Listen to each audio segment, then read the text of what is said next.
ഇസ്രായേലിന് മുന്നറിയിപ്പുമായി ഇറാനിയൻ സായുധസേനാ മേധാവി ജനറൽ അബ്ദുൽ റഹീം മൗസവി.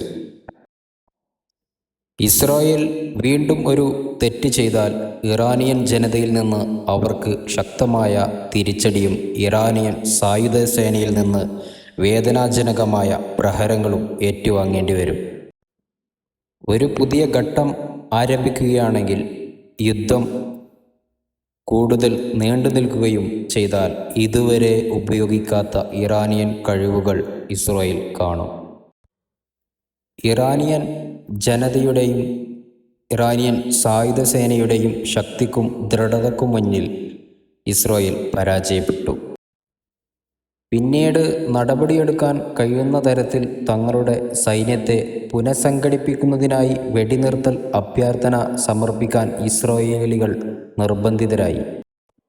ഇതുവരെ പുറത്തുവരാത്ത മറഞ്ഞിരിക്കുന്നതുമായ പല തെളിവുകളും സ്ഥിരീകരിക്കുന്നത് ഇസ്രായേലിന് കനത്ത തിരിച്ചടി ഏറ്റുവാങ്ങേണ്ടി വന്നു എന്നതാണ്. 1979 മൗസവി സൈനിക ജീവിതം ആരംഭിക്കുന്നത്.